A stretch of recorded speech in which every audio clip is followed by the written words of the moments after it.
আজকে বানাবো সৌদি আরবের ঐতিহ্য ক্যাপসা। আমরা বলি বিরিয়ানি, তো সৌদিরা বলে ক্যাপসা। তো আজকে বানাবো, আপনারা সাথে থাকেন, দেখতে থাকেন। হ্যালো এভরিওয়ান, আসসালামু আলাইকুম। কেমন আছেন? আশা করি সবাই ভালো আছেন, আমিও ভালো আছি। তো আজকে মঙ্গলবার, আমার চাচা আর মামু ছুটি পাইছে। তো ওদেরকে দাওয়াত করলাম, যেহেতু আমরা দোকানের জন্য বাসায় থাকতে পারি না। তো আমি রাত্রে চিন্তা ভাবনা করলাম যে না, পার্কে বসে যদি ক্যাপসা রান্না করি তাহলে টাইম কম লাগবে, যেহেতু আমার চুলা সবকিছু আছে। তো আমি কি করলাম, রাত্রে সবকিছু আলু, তারপরে স্কোয়াশ, চাল, মুরগি, এগুলো সব রেডি করে রাখছি রাত্রেই। তো এই তো আমি চলে আসছি আমার দোকানে সবকিছু রেডি করে। আমি ভাই বসছে দোকানে, যেহেতু আমি রান্না করব। আর আমি আমার বাস্তিরে বলছি একটু আসার জন্য। আর আমার আরেক বাস্তি দোকানে আছে। তো এই তো শুরু করলাম। আমি চুলাটা জ্বালিয়ে সাইড দিলাম। দিয়ে বাতাস আজকে ঢোকে ভাই। অনেক বাতাস। বাতাসের জন্য আমার একটা টেবিল ছিল খালি, ওইটা আমি ওই পাশ দিয়ে রাখছি। বাই দিয়ে দিছি সুন্দর করে। তো চুলা ধরে আমি আগে দেখছি বয়ে দিছি, যেহেতু অনেক টাইম লাগবে, বাতাস বেশি। তো এদিকে আমি আমার মামু তারারে ফোন দিছি, আমার মামু বলতেছে যে আজকে আসবে না, বাসায় রেস্ট নিবে। তো আমি আবার কিছুটা মন খারাপ করলাম, তারপরে আবার ফোন দিলাম যে আপনারা আসেন, যেহেতু আমি রান্না করতেছি। ওরা বলছে যে ঠিক আছে, ফ্রেশ হয়ে আসতেছে। তো আজ মনে করেন যে সপ্তাহে একদিন পরে ছুটি পাই, সবারই তো ঘোরাঘুরির দরকার আছে, বা এখানে আসলে একটু হ্যাপি থাকবে, ভালো থাকবে। দেশ ছেড়ে বিদেশ, আমরা যারা প্রবাসে থাকি, আমাদের ছুটির দিন মানে আমাদের ঈদের দিন। তো আলহামদুলিল্লাহ, হয়তো নিজে দোকানপাট দিছি দেখে কিছু আগের মতো পেঁয়াজ মনে হয় আর না, কিন্তু রসুন আগে কুচি অনেক করে নিয়ে কষ্ট আসি। করছি। এখন আলহামদুলিল্লাহ আর ভালো এর আছি, মধ্যে দিচ্ছি আপনাদের আলু দোয়া। আর স্কোয়াশ। আলু আর তো এই তো স্কোয়াশটা আমি কাঁচামরিচ এই যে দিয়ে ভাজি করবো। রাত্রে এগুলা কেটে এখানে লেবু রাখছিলাম, লেবু, কাঁচামরিচ কাঁচামরিচ, আছে। আলু, স্কোয়াশ। স্কোয়াশ আর আলু ভাতের মধ্যে দিলে মজা লাগে। তো এই তো আমার পেঁয়াজ কুচানো, রসুন কুচানো এগুলো নিয়ে আইছি। এখন তেল গরম হয়েছে, ঢেলে দিতেছি।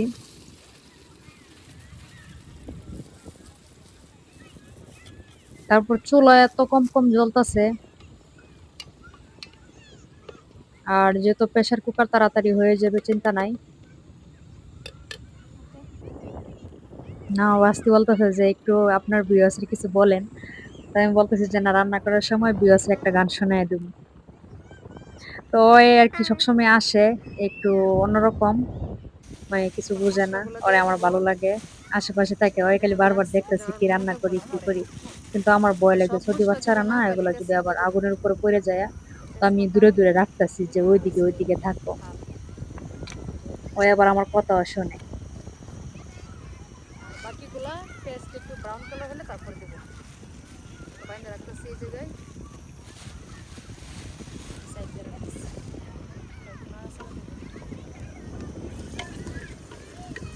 সেই তো সবকিছু দিয়ে এখন লাল করে ভেজে নেব। লবণটা দিয়ে দিব হালকা।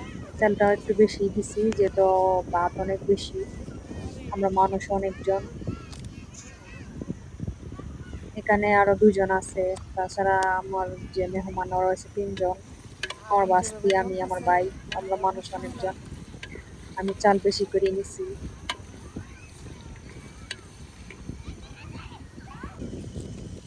এই তো এটার মধ্যে সব কিছুই আছে। এই মশলা আমি সবগুলো উপকরণ দিয়ে দিতেছি। যেহেতু পার্কে রান্না, শর্টকাট করা লাগবো, বাতাস বেশি। আর যারা আসার কথা এরাও চলে আসবেন। সবগুলো মশলা দিয়ে দিতাম, আর একটু লবণ দিয়ে দিব। এই তো মশলাপাতি দেওয়া আশা শেষ, করি আবার একটু লবণ লবণ দিয়ে হইব, দিতেছি। হয়তো দিয়ে দিব। আর এখন দিয়ে দিব ওই যে মশলার টমেটো সাথে কুচি। লবণ ছিল, হালকা একটু দিছি। এটা হচ্ছে টমেটো মাজা, সৌদিরা বলে সালসা। এটা দিলে ভাতের কালারটা সুন্দর হইব। ওইটাও দিয়ে দিতেছি, টেস্টও ভালো হবে। দিয়ে দিতেছি। তো সবটা দিব না, সবটা দিয়ে দিলে টক লাগবে, এজন্য একটু মিডিয়াম এখন একটু দিলাম। কষায় তারপরে মুরগি তা দিয়ে দিব। এখন দেখেন কালারটা কত সুন্দর হয়েছে, মাশাআল্লাহ। আপনারা হয়তো বলবেন যে ভালো করে কষাইতেছে না কেন, মানে এটাই অনেক যথেষ্ট। তো এই তো বাসা থেকে আমি মুরগি নিয়ে আসছি, একদম রাত্রে কেটে ধুয়ে পরিষ্কার করে ভিনেগার দিয়ে ধুয়ে রাখছি। তাও যেহেতু অনেকক্ষণ বান্ধা ছিল, আমি আবারও একটু ধুয়ে নিলাম। এখন দিয়ে দিতেছি, চামড়া সহ দিছি। আমি আমার মনে ছিল না বাসা থেকে আজকে একটা কড়াই আনতে, আমার চিন্তা ভাবনা ছিল বাঁচবো, কিন্তু কড়াই না আনার কারণে এমনি রান্না করছি। এই জন্য আমি চামড়া রাখছি, যদি চিন্তা ভাবনা না থাকতো তাহলে চামড়া রাখতাম না, যেহেতু আমি কড়াই আনি নাই। আমি একটু গুছাইয়া নিতেছি যে সালাদটা কাইটা নিয়ে, যেহেতু আমি মুরগিটা বসাইয়া দিছি আর সালাদ কাটার জন্য এই প্লেটটা নিয়ে আসছি। আর একজনে বলতেছে যে এত কিছু বুদ্ধি করে কেমনে আনলাম, আমি তো জানি যে কি কি লাগবো না লাগবো। আর সকালে ঘুম থেকে চোখের উঠলে পারি জলে না, মনে বাসিয়ে থাকে না, দিলাম ঘুমের মনের ঘুমের জন্যই ঠিকানা, উঠতে পারি না, ঘুম চাইতে পারি না। তবু তোমার সুখে বেতার জুয়ারে বুকে ডাকবো, আমি তোমারই থাকবো, শুধু তোমারই থাকবো। যাকে নিয়ে করলে খেলা, দিলে অবহেলা, দেবে সেই চাঁদের আলো, গনালে সন্ধ্যাবেলা। যাকে নিয়ে করলে খেলা, দিলে অবহেলা, দেবে সেই চাঁদের আলো, গনালে সন্ধ্যাবেলা। যদি কারো হৃদয় ভাঙে, লিখো প্রেম আমার নামে, আমি আজ বিদায় জানালাম। সুখে দেখো, ভালো দেখো।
তো এই তো আমার পানি দেওয়া শেষ, এখন আমি ঢাকনা লাগাইতেছি।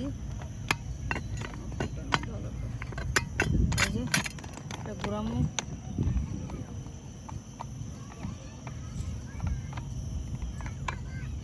শক্ত করে দিয়ে দিছি। এখন এই যেটা লাগাই দিলাম, কমসে কম 20 মিনিট রান্না করা লাগবে।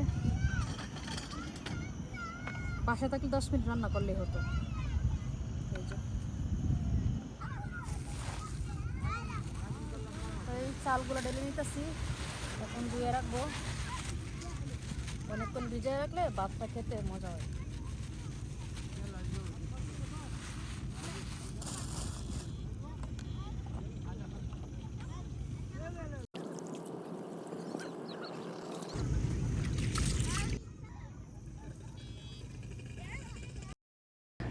আমার চাল দেওয়া শেষ, প্রায় শেষেই। পানি জড়ায় নিতেছি। তো এই দেখেন বিমান আকাশ দিয়ে উঠতেছে, তো আমি একটা ক্লিপ নিতেছি আর আমি হাসতেছি। ছোটোবেলা কত বিমান দেখলে বাইরে যেতাম। এইদিকে আমি সব কিছু রেডি করে সালাডটা বানায় নেব। তো পানি দিয়ে আইতেছি, আমার কাছে আর কিছু ছিল না, এটা ছিল বিস্কুটের একটা ডাব্বা, তো ওটার ভিতরে সব কিছু ধুয়ে নিছি। আর এটা কাটার জন্য তো একটা প্লেট আনছি। তো প্রথমে ভাবলাম যে না এটাতে হইবে না, তো এটা ডাইলে ওইটা নিয়ে নিলাম। এখন সবগুলো কুচি কুচি কেটে নিয়ে নিব। আর পেঁয়াজ আনতে ভুলে গেছি। তো আজকে শসা আর টমেটোই হবে, আর অন্য কিছু লাগবে না। লেবু যেহেতু আছে, লবণ দিয়ে আর লেবু দিলেই হবে। তাই তো আমার সালাদ রেডি। এদিকে আমি দেখতেছি যে আমার ভাত হইল কিনা। না সরি, মুরগি।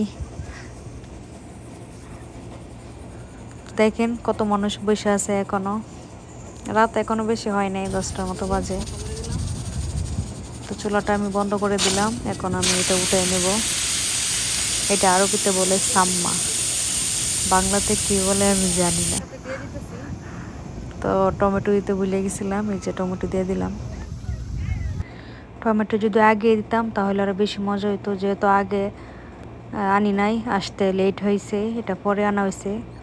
তো ঢাকনাটা আমি খুলে নিতেছি।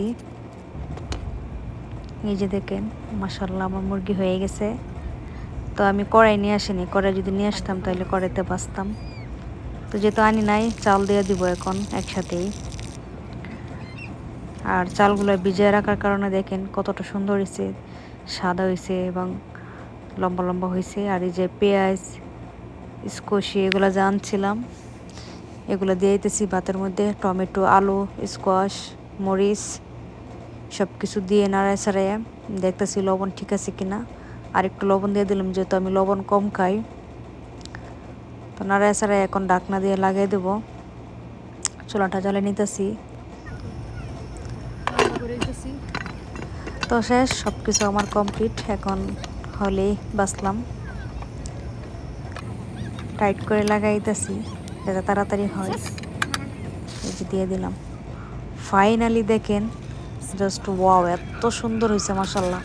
তাড়াহুড়া রান্না, আবার পার্কে বাতাসের ভিতরে। সবগুলো ঢেলে নেব, সবাইকে দিয়ে দিব এখন, যারা যারা আমাদের এখানে আছে বা আশেপাশেও যারা আছে। তো যারা কষ্ট করে আমার ভিডিওটা দেখছেন, আপনাদেরকে অসংখ্য ধন্যবাদ। তো ওইদিকে আমি সবগুলো ঢেলে নিতেছি, আমার বাস্তিরে দিয়ে দিব। আর আমাদের এখানে দুজন বাঙালি আছে, ওদেরকে আমি প্লেটে দিয়ে দিতেছি, যেহেতু আমিও খাবো। তো ওরা যেহেতু বাইরের মানুষ, তো আমি ভাবতেছি যে প্লেটে দিলে ভালো হয়, ওরা ওই জায়গায় বসে খাক। তো সবাই ভালো থাকবেন, আল্লাহ হাফেজ।